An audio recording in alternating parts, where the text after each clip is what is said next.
Gerald, maybe we should have music while we wait. That's my #1 feature request for the Cisco WebEx team.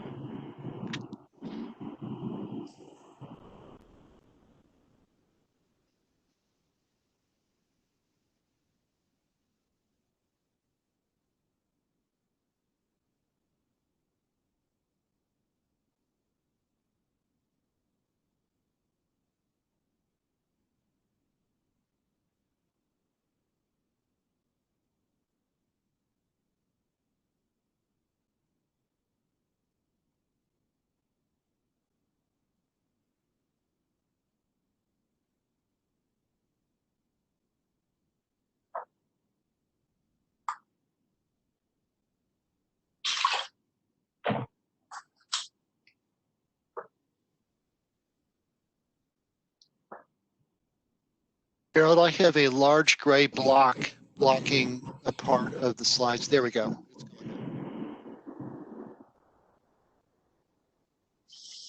All right, we have reached the top of the hour. My name is Gerald Pasquale, and I'm part of the support staff here at Moss Adams. We'll be starting in a couple of minutes. We're allowing a few more minutes for people to continue filtering in. Looks like our attendee count is increasing here. We'll be starting maybe at around 11:02 Pacific with a review of today's ground rules and some introductions, and then we'll turn things on over to our content presenters for today. If you have any questions, please go ahead and send them in through the chat function and we can troubleshoot directly. And thank you very much for the early arrivals.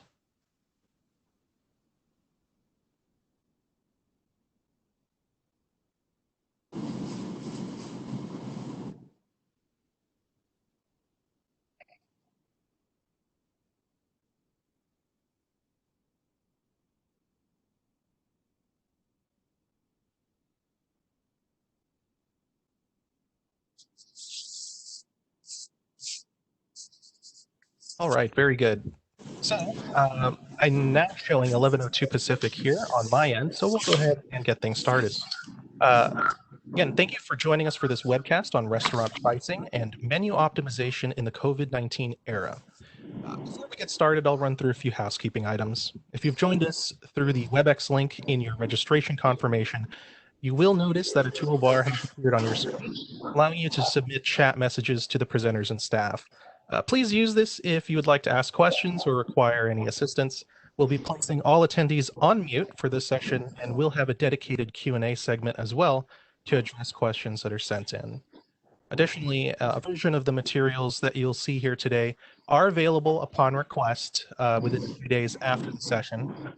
If you'd like to request a copy of these materials, please respond to any of the follow-up emails that we'll be sending after today's session. And finally, please note that this session is being recorded and will be made available to watch at mossadams.com. We'll announce its availability to attendees via email. And so with that, I'd like to hand things on over to our hosts, our national practice leader for the restaurants practice here at Moss Adams, Justine Hunter. Justine? Good morning. Thank you, Gerald. Hi, this is Justine Hunter. I run the restaurant practice for Moss Adams. I'm happy to bring this session today to you, which is restaurant pricing and menu optimization. I know a lot of my clients are dealing with this, either shrinking the menu or trying to figure out what to do. So we thought we'd bring you some ideas. And so let's get going on this. Next page. The presenters today from Moss Adams, myself, I'm just doing this, and I'll be doing your Q&A as well. So if you want to send me any questions you have, if I will get them into the conversation as quickly as possible. Michael Cullom is our National Director of Restaurant Consulting. Wave, Michael. There he is. And then Restaurant Management Solutions, also known as RMS, Bob Donofrio, Chief Client Officer. I will turn it over to you guys. Thank you very much. Terrific. Next slide, if you would. This is Mike Cullom. Moss Adams is a fully integrated professional services firm. We have nearly 3,500 professionals located in offices west of the Mississippi to California and Seattle. We serve clients in all 50 states, as well as Canada and China. Next slide, please.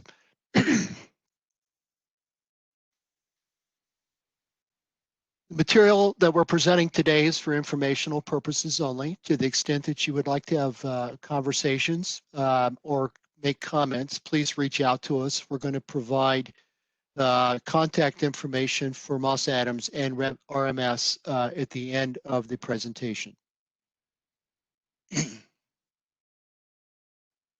Next slide, please. A brief sit rep for PPP, the loan program. On Thursday last week, Secretary Mnuchin was interviewed on CNBC. He made a couple of very direct, very interesting comments. First, he said that to the extent that the PPP program would be extended or expanded, it would be targeted. It would be targeted on small businesses. He also made another comment that he said any loan greater than $2 million, quote, will go through a review and may not receive full forgiveness. So something to file away as you proceed with the forgiveness process for your PPP loan. That PPP forgiveness process has begun. You should be aware many lenders are not quite ready to proceed. So it's going to be important for you as you are ready to proceed with the forgiveness process to compare calendars with your bankers and to coordinate that activity. One more item on PPP. You know, I'm sure that on June 5th, the PPP Flexibility Act was passed, extending the cover period from 8 weeks to 24 weeks. Now, there was a lot of confusion after that on whether you would have to wait the full 24 weeks in order to file your application for forgiveness. The fact is that it's been clarified now that you don't have to wait the full 24 weeks. Once you have spent your program money appropriately per the rules so that they qualify forgiveness, coordinate with your bank, and you can proceed with forgiveness. But be sure to make sure you understand rules around FTE reductions and wage reductions and how that might impact the result of your application. Another item of update is the Main Street program. You might recall that when it was launched, there was much fanfare. As of late last week, many of the banks had not signed up yet. In fact, according to an article in the New York Times Denver Post as of Thursday last week, they said that only about 300 of the many thousands of qualifying banks had actually signed up for the program. Some banks that of note that weren't on that list included Citi, Chase, and Wells Fargo. Other bankers that we know quite well are telling us behind the scenes that they're being highly selective on how they might proceed. They might only offer this program to existing clients. It's important to note and reiterate, really, that borrowers still must qualify for this program through underwriting. Next slide, please. As you know, COVID has had a large impact on customer needs, perceptions, and uses of restaurants. Menu and menu pricing adaptation is not only necessary, it's critical. We're joined today by Revenue Management Solutions, an advisory firm focused on serving the restaurant and hospitality industries. They provide data analysis and tech-enabled services. Menu construct and menu pricing is not only in their wheelhouse, it is their wheelhouse. From that, I would like to introduce Bob Donofrio, Chief Client Officer for Revenue Management Solutions. Bob, you can take it from here.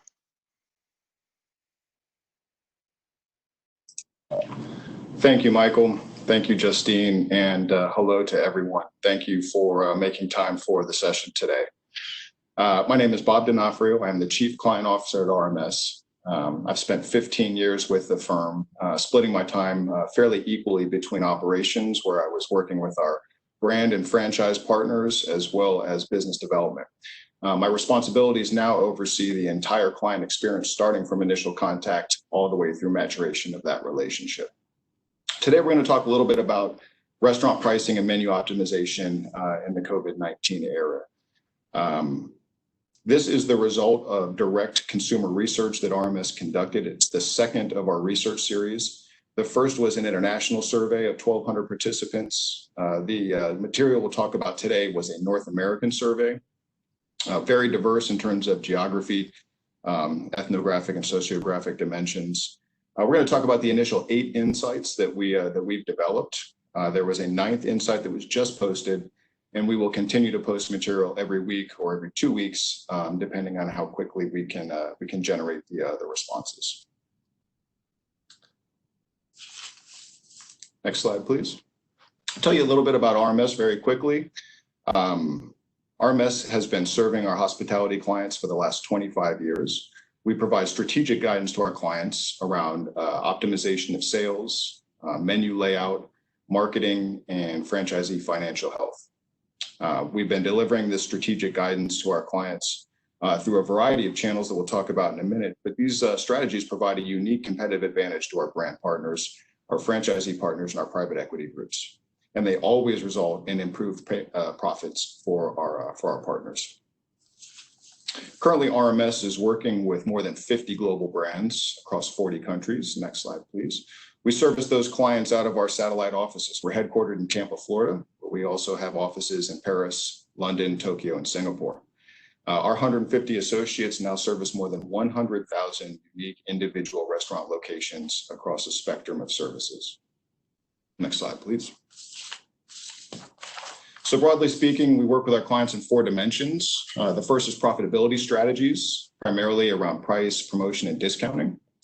And the next is menu engineering. So the physical layout, the inventory, categorization, and the ordering of items all the way through full menu design. We work with franchise brands and private equity partners to get better insight into financial performance through our newest SaaS offering, Materi. And then finally, we conduct direct consumer research. So again, we'll be leveraging that consumer resource today to highlight some opportunities around profitability strategies and menu engineering. I think we've all been well versed over the last few months on the challenges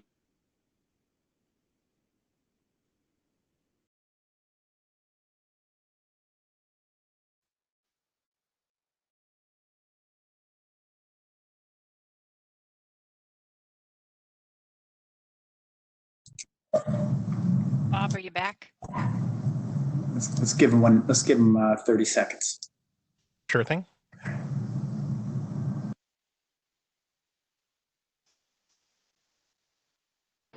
Have we lost connection? We did. Momentarily, but you're now back. Goodness, I'm even on a hard line here. Goodness. Okay, next slide, please. Hopefully we caught all of that.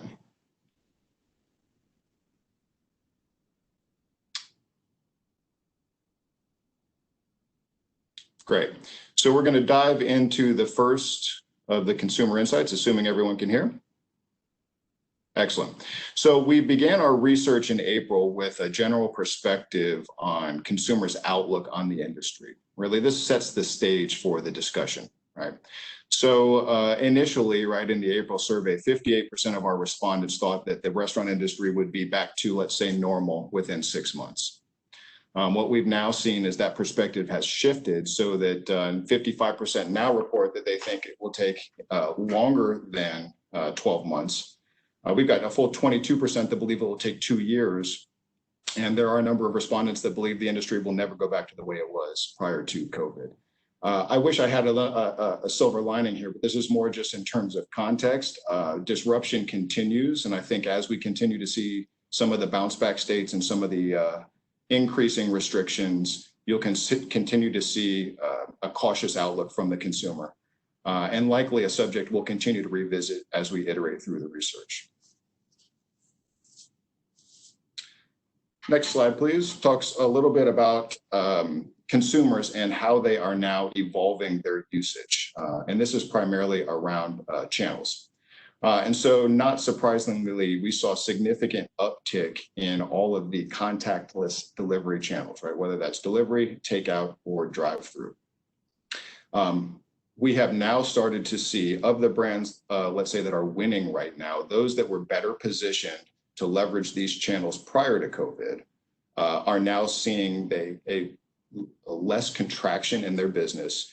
And the curve, let's say the slope of the line of recovery, is more dramatic than we've seen in some of the other industries. industries. So those that already had well-developed drive-throughs, in-house delivery, or partnerships with delivery companies tended to react faster and were able to exploit those channels.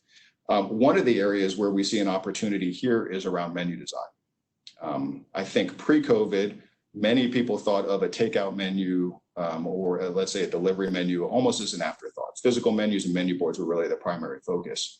Now that our interactions with consumers are at a greater length, there is more emphasis being put on these different channels, not only in terms of the design, but also in which items we're going to offer.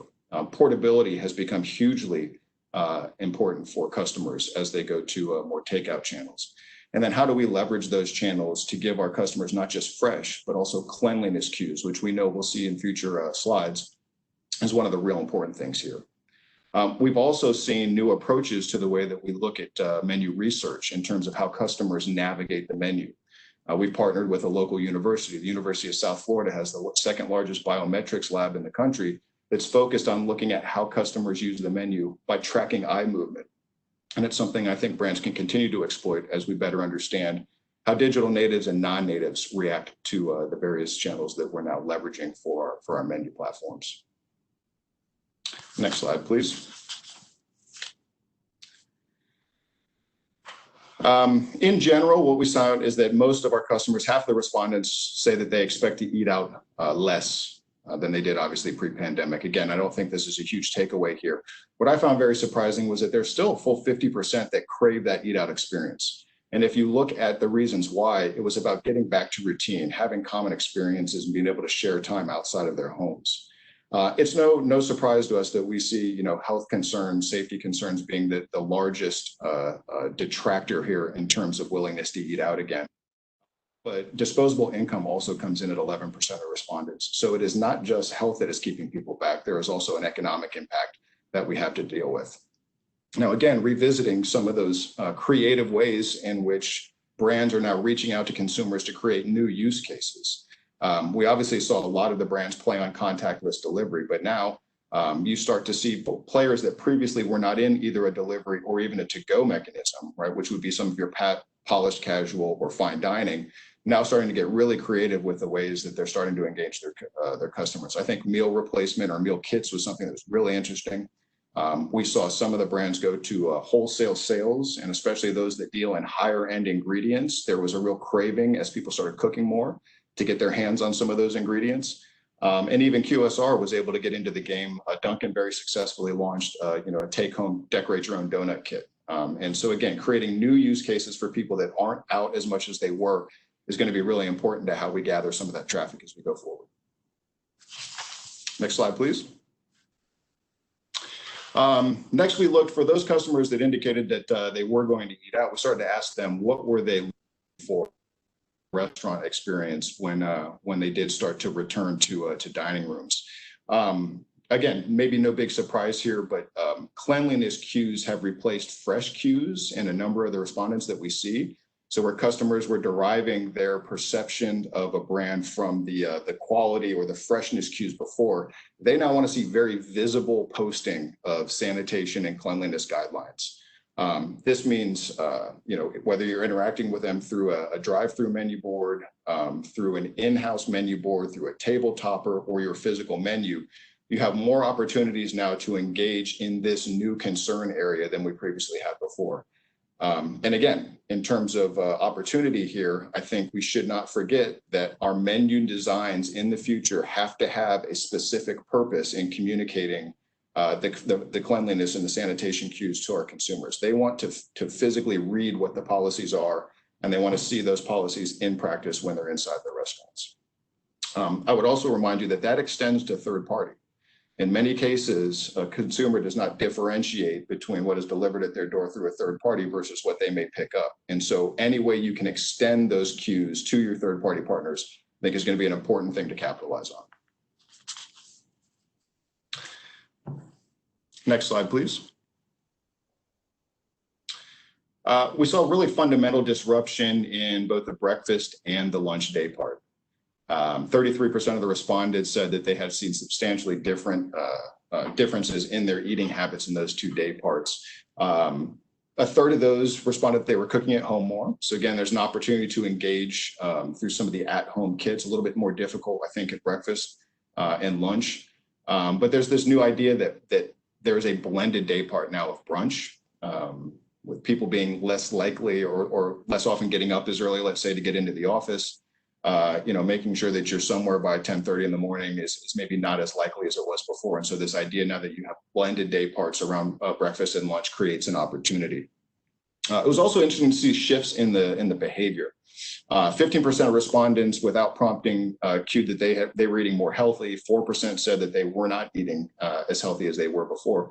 But many people said that they believed the change in their breakfast patterns were contributing to an overall more healthful way of eating. And so I think that does create opportunities as we look to reopen the breakfast day part. How do we cater to what may be a more healthful looking consumer in that morning day period? Next slide, please. So this is one that I find particularly interesting, having spent, again, half of my time here in operations. We now have 79% of our consumer base, in terms of the respondents that we saw, that anticipate prices to increase in the restaurant industry. One of the things we used to talk about was that customers had very little understanding of what it took to run a restaurant, backhouse costs. They didn't understand the relationship between cost and price and how those two drive each other. And I think, if nothing else, a greater light has been shown on the economic model that goes into the industry. And people understand that there is less, let's say, wiggle room between the price they pay and what it takes to operate the restaurant. In my days of operations, if you would have told me 80% of our consumers were anticipating price increase, I think I would have challenged your metrics on that. But there is now a fundamental shift in the way consumers understand the business model.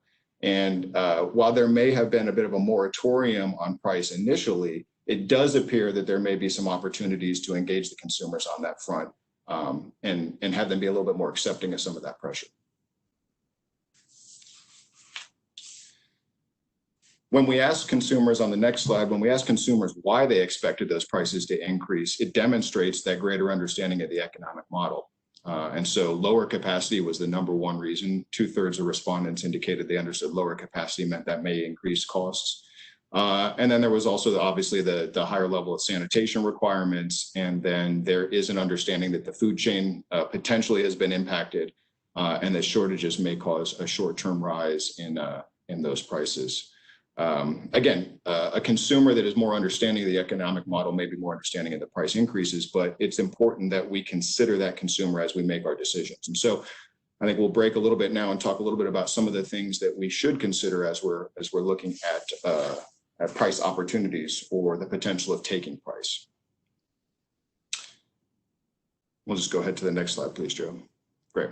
So when we begin the discussion of the opportunity to adjust prices in this current era, there's really two major forces that are at play here, right? One is the inflation needs of the brand. So there are cost increases or cost pressures that brands naturally see that have been exacerbated in some cases because of the COVID crisis. Right. So we will take the needs of the brand then and push that against the opportunity in the market. The counterbalance to that, things like unemployment, disposable income, consumer confidence, things of that nature. Between those two sort of unstoppable forces is the consumer. And providing a deeper understanding of the consumer and what that consumer is willing to bear is how RMS initially began partnering with our restaurant clients. 25 years ago, our original founders decided that they wanted to bring a different type of thinking into the boardroom of our restaurant partners and start using data as opposed to gut to make some of these decisions. And from that initial sort of conversation, RMS was born. Next slide, please. So when it comes to understanding that consumer, there are really three key dimensions that we believe are critical to understand as you are evaluating the opportunity to execute price changes within the locations. One is you really have to have an understanding of the consumer at a very granular level. So certainly, on a more granular level than, let's say, the DMA scale, we want to know down to an individual, unique restaurant, down to the location level. How do customers use that restaurant, and how does that usage differ than those in surrounding areas? Even more granular, how does that differ by day part, by category, and even by individual equity items? And there's a number of ways you can source that information. So we rely really heavily on customer segmentation. And maybe not traditional customer segmentation, but really looking at check composition. And so where brands are collecting transaction level detail, where we can really reassemble each of the individual purchases, we can divide those checks into sort of natural groupings that help us better understand the items that customers tend to co-purchase together. When that can then be overlaid with either credit card hash data or loyalty data, it becomes very, very impactful, because now we're talking about specific customer groups. And with that information, you can not only better evaluate the opportunities and risks of price, but you can also look to target those groups. We then go through an exercise of understanding resistance to price change. So this is sort of more traditional price elasticity. So we look at traffic sensitivity, how responsive is each location in terms of overall transactions or frequency. We look at gross margin sensitivity. When price changes, how do customers change their purchase behavior? Meaning, what's the impact to average check? And then underlying that, what are the individual item sensitivities and the interactions or the trade-offs of items that we can leverage to help not only build check, but perhaps most importantly, protect traffic? And then finally, it's about identifying other unique data sets that are impactful to our brand partners. That certainly would include competitive data, including location information, as well as individual price information, tracking macroeconomical variables, and then intaking additional data sets that our clients collect that may be customer surveys or operational scores to better understand why customers have developed a level of sensitivity or a level of acceptance to price. Hey, Bob, I have a question on this one. Into unit level price strategies. Bob, I have a question that came up on this just a second ago. So let's see if is there going to be a point to which the consumer decides not to accept the price? I mean, you're talking, you're expecting a price increase. I mean, how does a restaurant judge that? Sure. Yeah, I mean, there are a number of keys that will indicate a customer's willingness to either maintain or change behavior in light of a higher price. One of the things that we do is look historically over time as prices have changed, as promotions have been overlaid, how have customers reacted to those individual price points? That helps us deliver the elasticity. But you're absolutely right. There is a point at which a customer will walk away, even where there is a heightened sense of price need, let's say by the brand. One of the best ways to avoid those unanticipated reactions from your consumer is to better understand the items that are being purchased together. Right. So, for example, we may say, look, we think taking 10 cents on the menu is not an excessive price increase. It's something that would be well received by the consumer. But if the consumer is buying 3 or 4 or 5 or 6 individual items from the menu, depending on what your concept is, that may be a 40, 50, 60 cent price increase to that consumer. And certainly, if you're playing on a value conscious side, let's say on the QSR side, that's an excessive price increase in terms of total check to the consumer. So as we better understand segments and what those segments are co-purchasing together, it's important that we look at what the scope of each price change is going to be. And so, for example, if I tend to see that a beverage and a side are purchased at a high percentage co-purchased together, I would not want to execute price on both of those categories at the same time. So I want to stage my price increases over time so that I'm having the smallest potential impact to my consumer as possible while still being able to manage the margin down line. Great, thank you. You're welcome. Next slide, please, Gerald. So let's circle back a little bit to the last couple of insights. So, one of the things that we notice is that in addition to food supply and household health concerns, the socioeconomic impact of the COVID pandemic has now risen to be sort of a high level of concern for our consumer bases. May not be a huge opportunity here, but certainly there has always been a positive effect from partnerships with outside charity groups or nonprofits, and certainly at a time where a higher level of economic disparity is existing today. Visible cues there, I think, helps to buy us some goodwills where we're able to do so. I don't expect to see huge changes in these splits as we go forward, as they've been fairly consistent over time. As we move into the seventh insight, this is really about looking at pre and post-pandemic responses in terms of what were major considerations for consumers as they were making restaurant choices. And not surprisingly, pre-COVID, and I think in line with the way I've traditionally viewed the consumer response, was food quality and price and value were at the top of the list. 42% said food quality was important, price value 34%, and then menu selection or variety at 30%. As we look now at how that has changed post-COVID, if we go to the next slide, please, we can see that those concerns about menu offering, quality, and even price have now been fully replaced by health concerns and sanitation concerns. In fact, price fell to be just 3% of respondents, showing that that was an additional concern going forward. Interesting here, and again, looking for bright spots, 1 in 6 of the respondents said that they were concerned that their favorite restaurant would not open again. And I think we've seen estimates, I've seen really excessive estimates, but I've seen a number that are somewhere in the 20 to 25% range in terms of contraction of the overall industry, with the heavy burden of that being bore by many of the independent operators. That is a terrible thing. And I think it's, many of those independent operators that are lifeblood of the industry, but what it does create is white space. One place is in commercial real estate. I think leaseholders probably held the upper hand for many, many years. And as pendulums swing, as they tend to swing, this one has swung. And so you probably have more leverage than you've ever had before, either to renegotiate a lease or to find new space that is much more attractive in terms of value than you could before. But the other thing is there's more share out there now, right? There are going to be customers that don't have the options that they used to have or prefer to have even. And so there is a transient customer base that we could potentially capitalize on. I think another thing here, especially for brand partners that have franchisees or for master franchisees, even private equity, is having a much clearer view of unit level economics, and then being able to compare those economics across units is extremely important. A number of our partners have extended, rebates or rent relief, royalty relief to some extent to franchisees. And in some cases, they don't have full visibility of the financials. Right? And so a better understanding of P&L level activity is something that we've started to see be a greater concern amongst our partners. And it's a space we're well positioned to fill with our newest SaaS product material.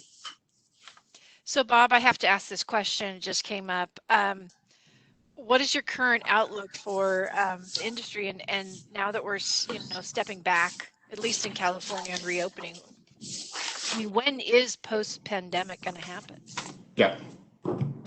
It was interesting because when we first, after the initial shock, when we started to put together our strategy, it was really sort of founded around 3 pillars, which was sort of crisis, recovery, and then new normal. And I think if we'd have had this webcast just a few weeks ago, we probably would have been talking about recovery and how we now started to solidify this new customer base. How do we start to cater to these new customers, maybe that we picked up, especially if you're on the QSR side? And unfortunately, we're not there. Bounce back was always a possibility. It's certainly a reality now. I'm based in Florida, and I can tell you that, we've made about a 180 over the last few weeks. I know California just closed inside dining rooms. And I think maybe the greatest challenge is that it's not uniform. And so certainly if you're a multi-unit operator and you're doing it across municipalities or across states, you're probably juggling more logistical challenges than somebody that's centered just in one geographic area. I wish I knew, but I don't know. I can do a lot of research, but I haven't found the customer base that can tell me when COVID will be over yet. What I can say is that disruption is often, sort of the working place for innovation, right? And a lot of the brand winners that we saw, let's say pre-COVID, had built a business around disruption and innovation. If anything, I expect the disruption to continue, which means we're going to see some really creative thinking come out of this. I'm sure somebody out there has got delivery in the back of their mind, right? And so, might as well dump in there. It's going to be one of the really interesting things that we see come out of this is the new economics around delivery. I think we would probably all agree that the delivery model was unfinished at best prior to COVID. I don't know that we finished the work around that model yet, but I know that we have a lot more trial to examine. And we certainly, I think on the brand side, have more leverage than they had before with the third parties. third-party delivery fees, I think initially were a pain we had to bear, but those leave lingering sore spots for the consumer. And so I think there's an opportunity to disrupt the third-party market as well with a new way to approach delivery fees. Because customers are willing to pay for convenience, they're less willing to pay for necessity. And delivery is now becoming a necessity in life as opposed to a convenience.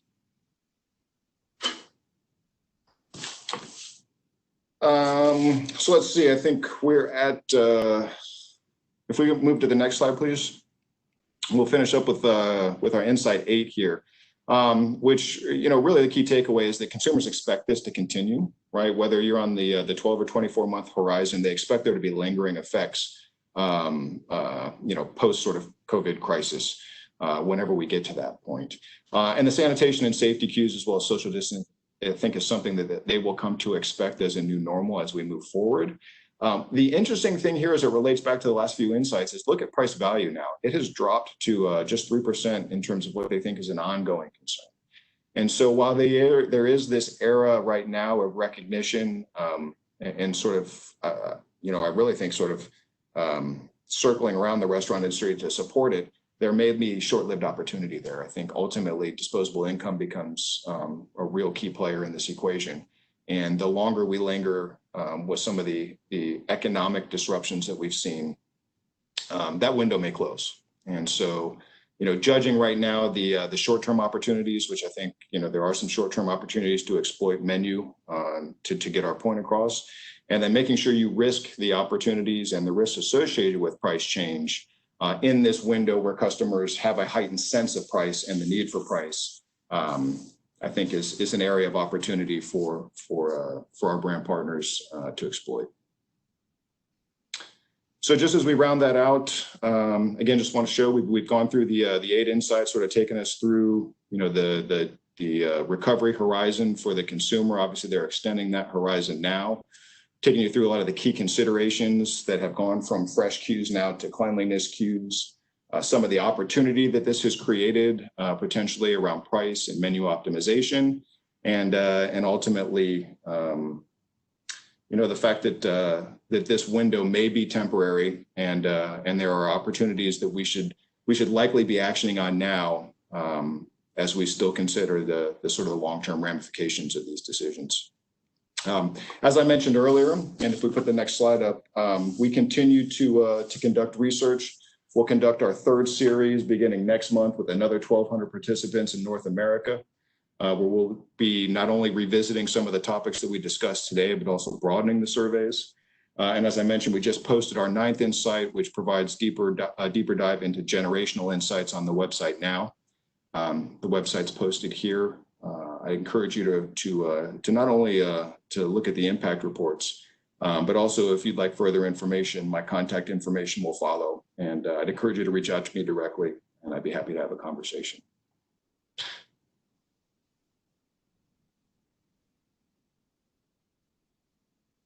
All right. Justine and Michael, thank you so much for the opportunity to be here today. I hope there are some questions that we can answer now. I've received a couple of them, but please, everyone that's on this webcast, please type in your questions so we can get these answered, because it's a very interesting conversation that we're having. A couple questions that came in so far. So how have the brands modified their approach to pricing post-COVID? I mean, you're saying that they're going to increase prices, but it doesn't make sense to me. But how are the bigger brands working on that? Sure. Again, I think there was an initial moratorium on price out of respect for the consumer, and I think a lot of brands had to find their footing before they were willing to engage in that area again as a potential level for margin. And I do want to preface, I understand I'm speaking to a wide audience, everyone from operators all the way up to private equity partners and probably everything in between. You probably cross many segments. And so when I generalize, it's very dangerous. I think if you're in the QSR or fast casual segment, you probably have a greater number of opportunities than if you're on the, let's say, casual or polished casual side. But there are opportunities to influence margin either through a combination of price and promotion or through the menu itself. I think some of the ways that they've changed is brands are now, they're willing to be a little bit more fluid with price change. So there are some brands that traditionally would just looked at price once a year. They know now they may need to take smaller, more iterative steps, so that they can get some of that margin relief in, but not do it all at one time. I think often when that's combined with either a new approach to menu or a new promotion, that often gives you a little bit of additional, let's say, cover where those price increases may not be as apparent to the consumer. I also think there's a general recognition about changes in party size. We've certainly seen, at least in the initial stages, party size was much larger in to-go and delivery options. And so understanding now you have a greater check size, you have additional components to that check. Understanding the change in that mix or the change in that check composition is very important. Again, so that when we execute price, we're not doing it on a number of items that tend to be purchased together on those larger, more profitable checks. Bob, this is Mike. Based on what you just said, to the extent that the concepts reduce the number of items on their menu for simplicity, are you saying that they're not taking price against those reduced number of items in general? It could be either or, right? You could adjust your menu down to be more restrictive and take price at the same time, or you could adjust the design of the menu. Either with some of those fresh cues or cleanliness cues and at the same time adjust.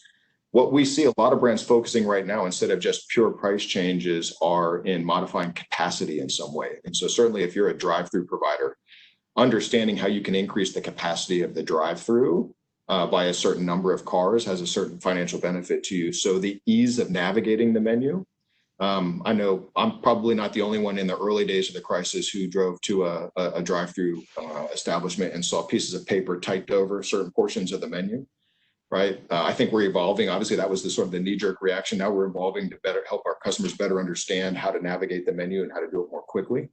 The traditional things like uniqueness of ingredients was always important, but now labor becomes very important to those ingredients as well. It's an added component of complexity.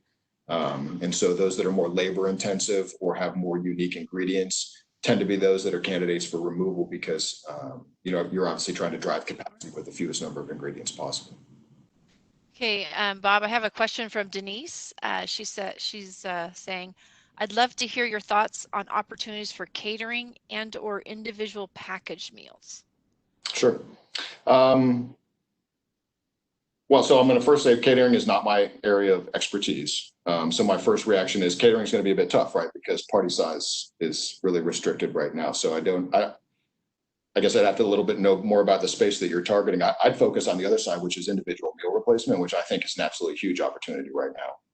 Many brands already have the packaging and the product in the restaurant. It's about sharing preparation and recipe information. And I think if you can do that in a way where you reduce the friction of the purchase experience, whether it's delivery or to go, whatever it might be, excellent way to move product and an excellent way to stay in contact with your consumer. Okay, great. Let's see if we have another question here. Fine. Here comes another one. I can see someone typing. Denise, did that answer your question, or would you like to ask another question? Yeah, if you want to give me a little more context on the catering side, I'd be happy to try to dive in. So there's another question.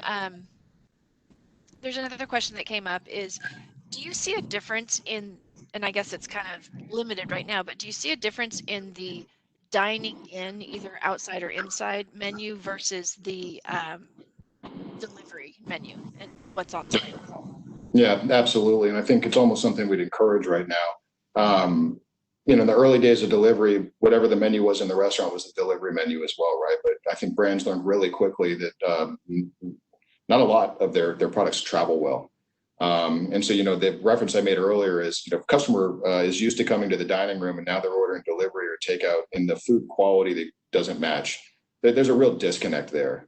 And so, I think that's going to be I think that's a real challenge going forward. Okay.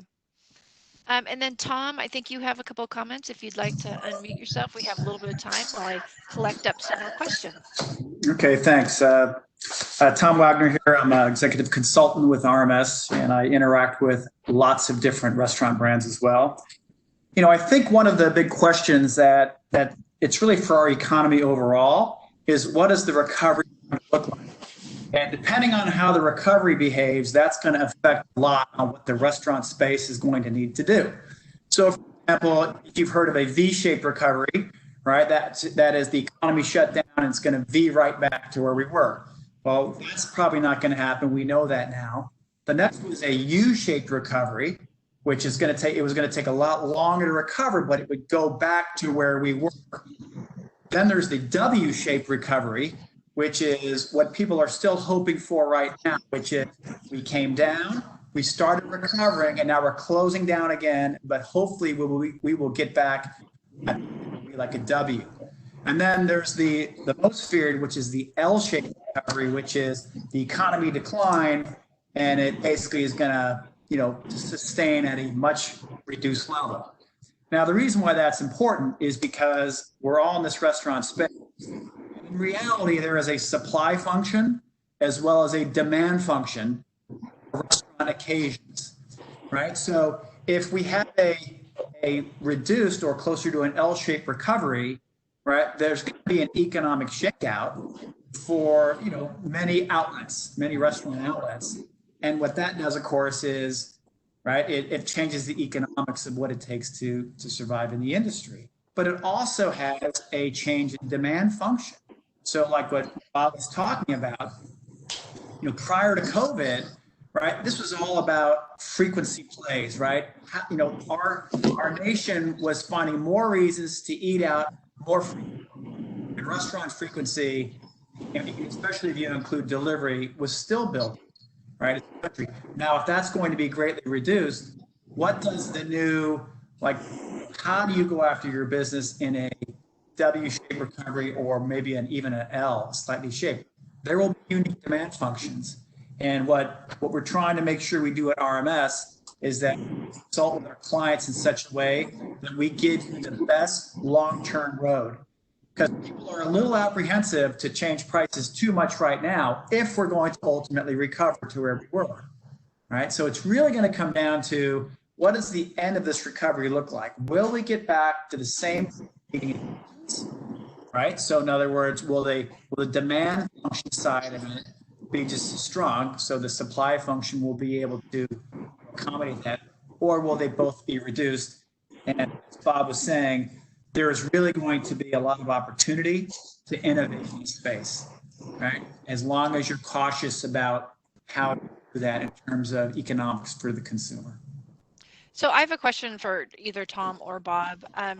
You know, right now, at least in California, you know, we do have some outdoor dining.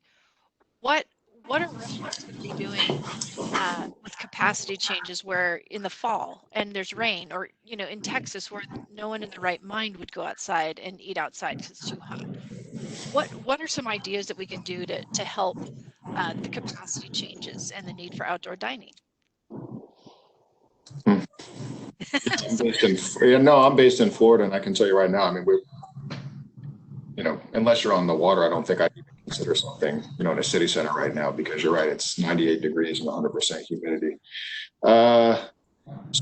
Your traditional approaches, right? There's mobile AC units, there's the fans and the misters, there's the heaters for when it starts to get colder, but there's no there's no easy answer here. I mean, I can tell you some of the more creative things I see. I know I just read an article about an operator who had engaged their landlord to allow them to use a patio as a you know, or a back parking lot as a patio area. I know here we've made some changes within the municipality to close off some of the roads in some of those traditional retail and restaurant areas, and they're now allowing those restaurants to set up shop out on the roads where they would traditionally would have roads. So I think a lot of this is going to be engaging with, you know, sort of your local resources to better understand how flexible they are. Can't change the weather, right? Can't change the season. So it's, you know, quick to adapt and quick to change. You know, where can you get the awnings and the coverings? You know, is there borrowed space or shared space, you know, from another provider that you can use? So yeah, I think again, creativity is going to be key here based on what the options are available to you are.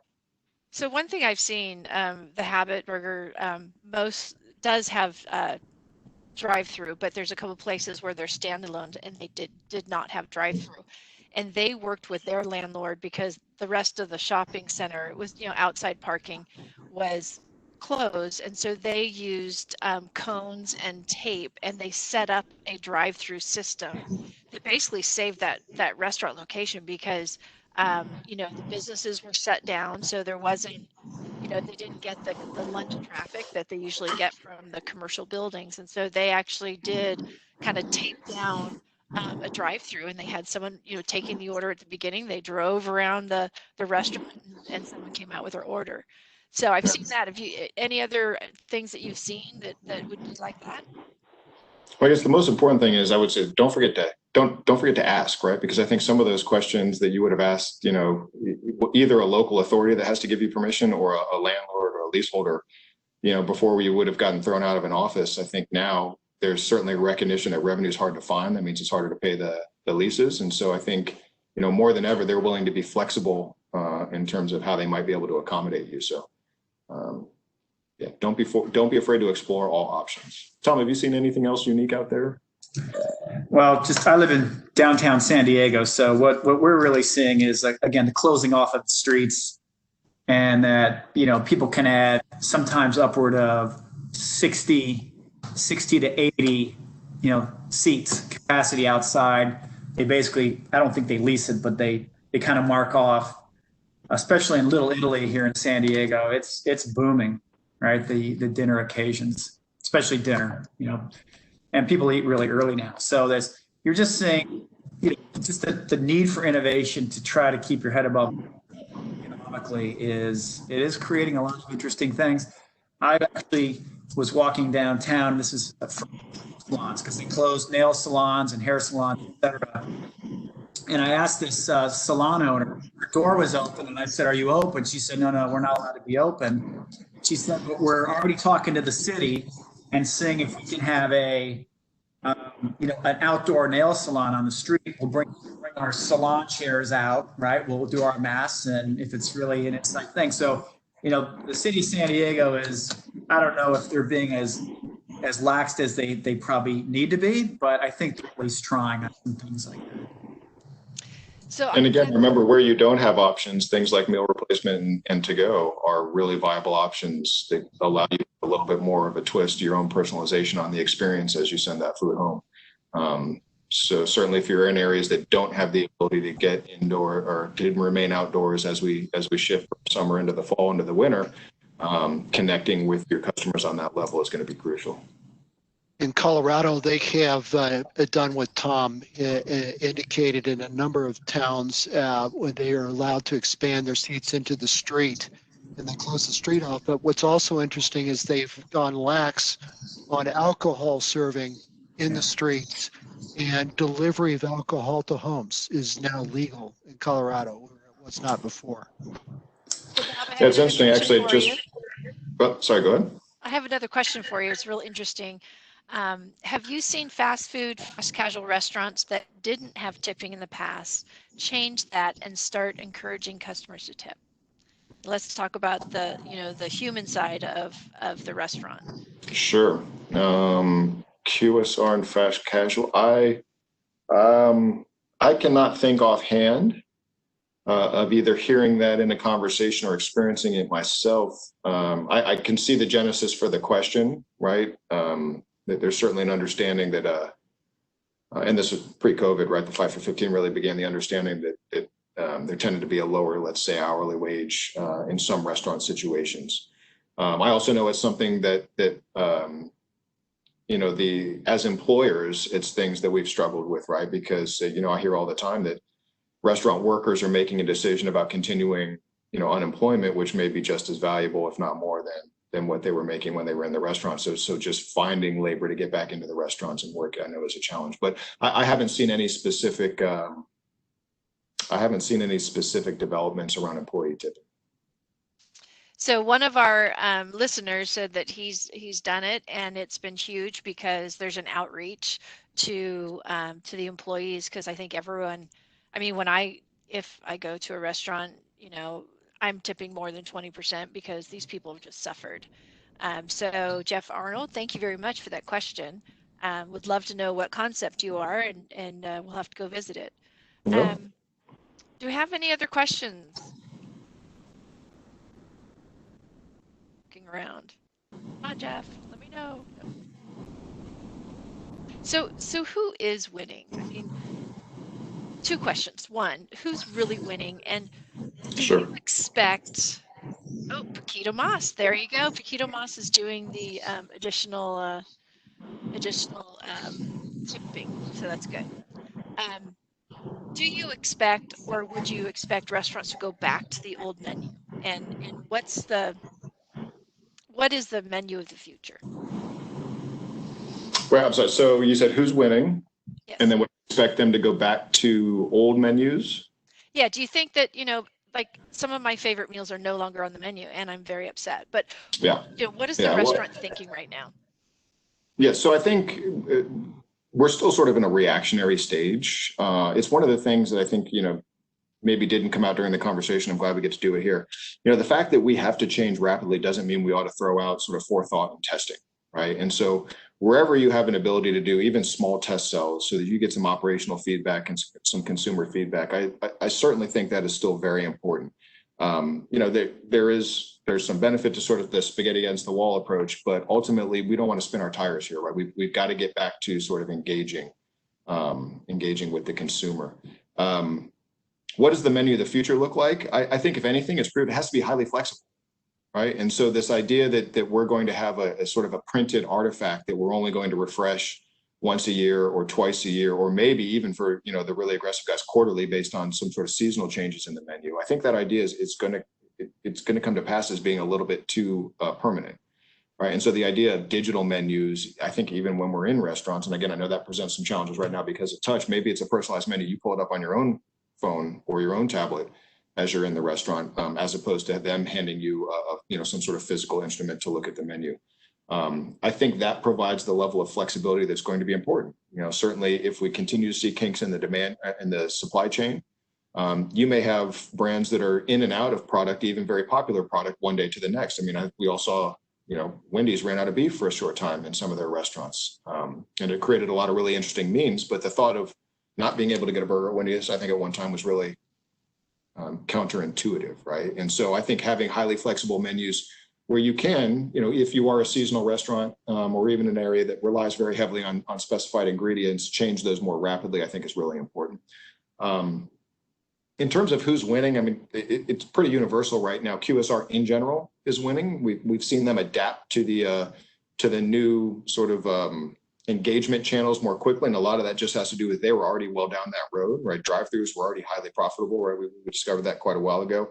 Many were already either deeply entrenched with third-party providers or at least feeling out that area, right? So it was much easier for them to switch to the new delivery channels, whether it's to go delivery, pickup, whatever it might be. Within QSR, right? No secret. We've seen a lot of press this lately. Chicken is winning, and it's winning across every day part. Chicken tends to be a more universal protein. It does tend to be, in some cases, a less expensive protein. And what we hear from consumers right now is it's highly portable and successfully reheatable, right? And I think as you look at the way that portion size and check size has changed, group size has changed over time. Those are really key factors to a consumer now that were probably very passive considerations in the past. And so, if you're already playing that space, that's great. Congratulations. If you can get into that space, there appears to be some opportunity there, and it's low risk, low cost. Let's say chicken's a fairly universal product. Great, thank you very much. I will note that my local pub now has all of their beer, because they change out their beer every couple of days. They now have it on, I guess you have like you can get to the app or whatever, and it has the day's beers, and you can just order right from the phone. Because they change out their beers probably two or three times a week. So there is some innovation out there. Thank you. Yeah, and I think we're going to continue to see that. You're going to see some You'll see some really conservative changes, you'll see some really wide changes, and somewhere in between that, we're going to see things that permanently influence the industry and will remain with us, right, well down the line. And you know, some of those maybe were a necessity, you know, something like whether you think it's a black swan or a gray swan event, but sometimes there is some necessity to move us from one economic model to another. And you know, there's certainly no lack of that right now. Thank you very much. Well, I see now that we're just about at the end of our time. Thank you again to Michael, to Bob, to Justine, and Tom here on the panel. That's about it for our time together today. Thank you very much for all of your attendance. As we close out the session here, I'm going to continue leaving up the contact information, phone numbers, and email addresses for both Michael and Justine here at Moss Adams, as well as Bob at Revenue Management Solutions. Please visit our websites, mossadams.com and revenuemanage.com. And as we close, I'd like to leave a call out here for some additional resources. Moss Adams maintains a COVID-19 implications portal with both industry-specific insights and strategies for restaurants, as well as industry-agnostic strategies and analyses as well. You can visit that at mossadams.com/COVID-19 implications. And lastly, this is the latest entry in a series of webcasts that we do specifically for the restaurant industry. If you'd like to see past and future installments in the series, you can do so at the URL there at the bottom of the screen. Our next session will be at the same time, 11 a.m. Pacific, next Tuesday. That's the 21st. And we'll be focusing on PPP updates, as well as savings that you can pursue through asset management technology. On behalf of the team here from both Moss Adams and Revenue Management Solutions, thank you very much. We'll go ahead and send out follow-up emails. Please let us know if you'd like a copy of the materials or have any other questions. And we hope to see everyone here again soon at a future event. Thank you, everybody, and have a great day. Thank you. Thank you so much. Thank you.